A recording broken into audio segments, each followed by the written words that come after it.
Parlays, player props, and predictions, the 4 Ps, are back for week 6 in the NFL today. I got my favorite 4 player props, a Moneyline parlay, and a first touchdown score for Sunday Night Football. We even have our first 2-unit play, the biggest play of the year so far in this video. Now, if you're new to the Call on Our Shot channel, my name is Austin, and last week this video did pretty well. 4-1 record, so did our Moneyline parlay. It was 4-1. We missed out by 1 leg, and we cashed our first touchdown score with Mark Andrews at plus 700 odds. This week, we started Thursday Night Football pretty solid, 2-0. Commanders Moneyline and Justin Fields over in passing yards. Let's keep it rolling this week. If you are new, like I said, hit that subscribe button, hit that like button too. We certainly would appreciate it. And if you haven't watched my week 6 best bets video, what are you doing? Go and watch that one after this one. It'll be linked in the comments down below. But last week we went 3-0 in our favorite spread picks. We're 23-8, a 74% win rate on these game picks. Hopefully we've been helping you guys make some money. Another way to make money is if you sign up for PrizePicks using our code COS down below. They have a free square live right now. It's Stephen Curry's over just to score 1 point on Tuesday when the NBA season kicks off.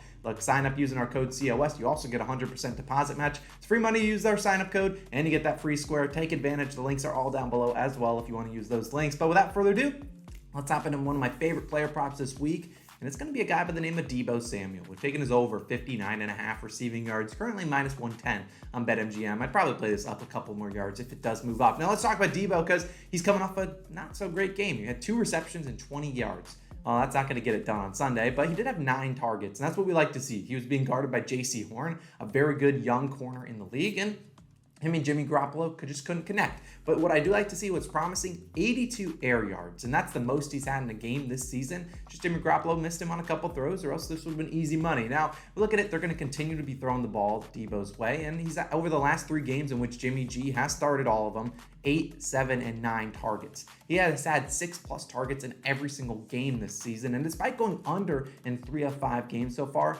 the historical data for him to get targeted 6 or more times is very good on our side. In fact, he's only been targeted 6 or more times, 26 career games, hitting the over in 20 of those 26 games. It's a very good hit rate. I love Deebo to get back on track against the Atlanta Falcons. Falcons have allowed the 4th most passing yards in the league, or the 29th fewest. And in every game except for the Cleveland Browns game, who we know they will just run the football and don't have a lot of wide receivers, Falcons have allowed at least 2 wide receivers to have at least 50 or more yards against them. I think if one wide receiver is going to get over the 50-yard hump, it's going to be Deebo Samuel for the 49ers. 60 is not a lofty goal for Deebo. We know he can do it with 1 catch if he just takes it to the house. Really like Deebo Samuel over 59.5 receiving yards. Let's move on to another guy. Will be probably one of our only unders this week. Be DK Metcalf, under 5.5 receptions, minus 105 on DraftKings. I slowly expect this one to get more juice. I don't see it going down to 4.5, but if it does, I'd probably lay off of it. But let's talk about DK Metcalf because it's a tough pill to swallow taking a DK Metcalf under, but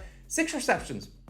Not all that easy to record if you're an NFL wide receiver. In fact, only 21 wide receivers did that last week. And if you think about how many wide receivers suit up for every NFL team, that's not a lot of guys. And let's talk about DK Metcalf. Let's give you guys some stats on him.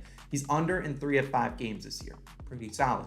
He's under in 16 of his last 25 career games. Pretty solid. And he's under in all 6 career games versus the Cardinals. Now, yes, he has a different QB with Geno Smith under the helm, but Russell Wilson, despite looking not great this year, still a good quarterback. And what I really like is this Cardinal secondary has actually been very good, especially at stopping number 1 wide receivers. Let's look at the last 4 weeks. They faced some guys you probably have heard of: Devontae Adams, Cooper Kupp, A.J. Brown. They faced all these guys, and those wide receivers ended up with 2, 4, and 3 receptions respectively. So they've been taking away that number 1 guy. We saw last week when we took Devontae Smith's over, he had like 10 receptions, but that's because he wasn't the number 1 guy, and he's not the guy that's likely to be guarded by a guy like Byron Murphy Jr. Now, we look at a guy like DK Metcalf, very similar build to a guy like A.J. Brown, and you saw they limited him to 3 receptions. And you look at the guys that have had 6 or more receptions versus the Cardinals this year. It's guys by the name of Juju Smith-Schuster, Hunter Renfrow, DJ Moore, Devontae Smith. All these guys have a couple things in common. Number 1, they run much shorter routes. And number 2, besides DJ Moore, they aren't the number 1 receiver on their team. And we know DJ Moore just ran a lot of short routes. That's not what DK Metcalf does. A lot more stuff over the top. I don't see Metcalf having a huge game. And even if he does,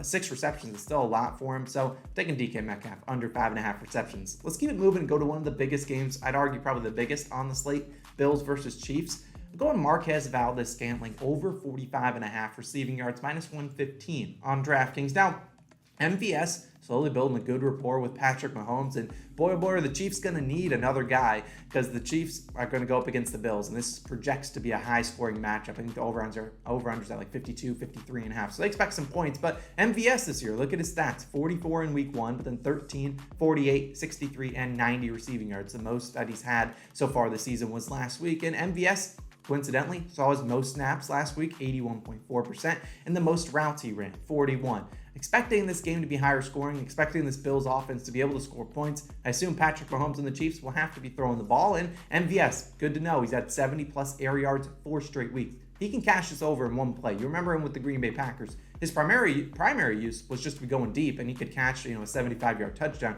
which he's still capable of doing with Patrick Mahomes, but he's been more intermediate routes, kind of opening up his route tree, which is what I like to see. He's had 7, 5, and 8 targets the last 4 weeks, which is very good. You want targets from Patrick Mahomes, probably have a good chance of hitting this over. And the Bills secondary, while it's solid, got some injuries. Jordan Poyer, questionable, but they're definitely out. Micah Hyde, he's on IR. Tre'Davious White's out for this game. And Travis Kelce, let's be honest, the Bills, if they're going to come in with a game plan, it's put 9 guys on Travis Kelce, make someone else beat you. So I think MVS is that number 2 guy behind Travis Kelce. It's going to see a lot of targets. I think he certainly can get it done. All it takes is 1, but I think he sees 3, 4, 5 catches this week, maybe even more. I really like MVS to get it rolling. And look, I want something to sweat in that Bills-Chiefs game. So we're riding with MVS over 45.5 receiving yards. Now, my next and final player prop of this video before we talk about the Moneyline parlay and a first touchdown score, and it's my 2-unit play for this week. And his name is Rashad White. We're taking his over 11.5 receiving yards minus 110 on DraftKings. Now, before you Google who the X Rashad White, or before you click off the video,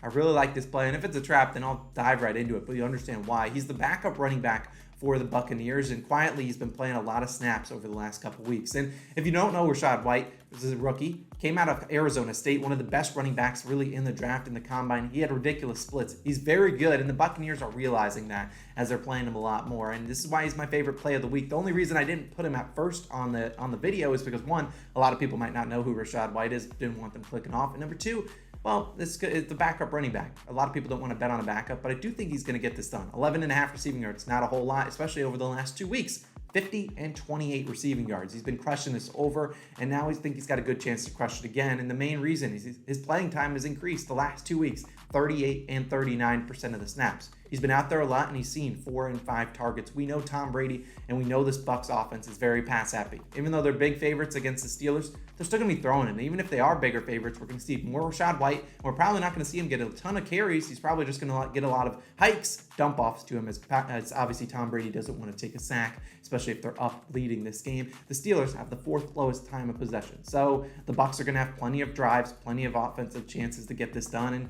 when he's played more than 20% of the snaps, he's seen, which he's done in 3 weeks, weeks 1, 4, and 5. He's had 2+ receptions in all those weeks. He didn't get it done in week 1 when he had 7 receiving yards, but you look at over since 2021, 25 running backs have had 2 or more receptions against the Steelers defense. 19 of them have hit this over. So look, I'm going to take my chances. That list includes 6 running backs this year. All 6 have hit this over if they had 2 or more receptions. I know Leonard Fournette is going to play a lot, but they don't want to run him into the ground, especially if this game is a blowout, which it certainly could be. So look, I know Brady doesn't want to take a sack. He's going to dump it off to Rashad White. All it takes is 1 reception. Hopefully we get an easy 2-unit winner here. If it's not a winner, it's backup running back. We learn our lesson. We move on to next week. But I really like Rashad White, taking his over 11.5 receiving yards. 2-unit play, biggest play of the year. Go Rashad. Let's move on to Moneyline parlay. Last week, the Rams, they hurt us good.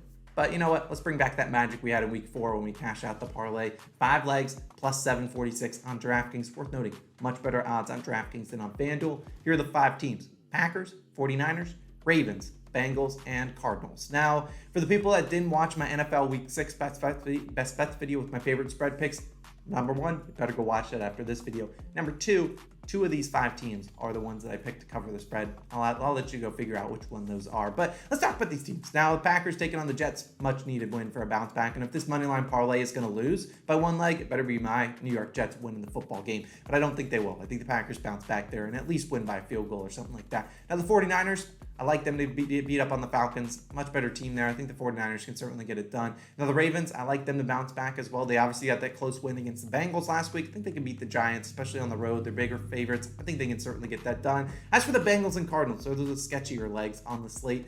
I like the Bengals. I just think that with Joe Burrow returning to, Louisiana, I just think that team is better than the Saints. The Saints, obviously, we picked them last week to cover the spread, and they took down the Seahawks, but that was sweaty, and they're going to rely on running the football. The Bengals quietly been a pretty good defense. I think their offense gets back on track unless Joe Burrow is sacked 150 times. I think the Bengals win that game. As for the Cardinals, I lean them to win the spread and cover the spread. I think the Cardinals are a pretty good team. They're better on the road than they are at home, and they're obviously on the road in Seattle. I think the Geno Smith and the Seahawks offense is going to take a step back this week, despite, going crazy over the last couple weeks. I think they're due a little bit of regression. So, like all those 5 teams, plus 746, sign me up. Now let's move on to Sunday Night Football.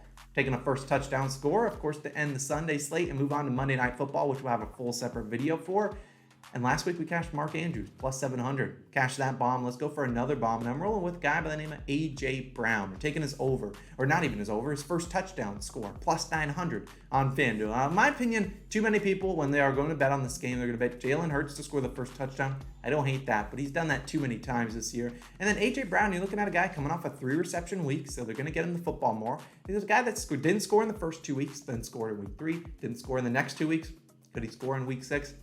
I'm just playing some trends. I think A.J. Brown can get into the end zone. He can take a pass to deep. He can take it to the house. He can take one short on the goal line with a screen pass. He can do a lot of different ways to get into the end zone. I think A.J. Brown can certainly do it. Plus 900. I got to take a shot at that. So that's going to wrap up the video. Now, like I mentioned, NFL Week 6 Best Bet video. Go check out that one right after this one. It's a really good video. We went 3-0 last week on our spread picks. Let's continue doing that momentum. 74% win rate is ridiculous. Hopefully we can continue that. And as always, that PrizePicks free square, if you want to check it out, Stephen Curry to score just 1 point on Tuesday. We'll be taking advantage of that probably in the NBA video on Tuesday. But take advantage this weekend. Pair it with your favorite prop. You get free square, free leg down. Take advantage. And you use code COS to get 100% deposit match. Free money, people. Love you guys. Thank you all for supporting the channel. I'm Austin, and I'm signing out. Peace.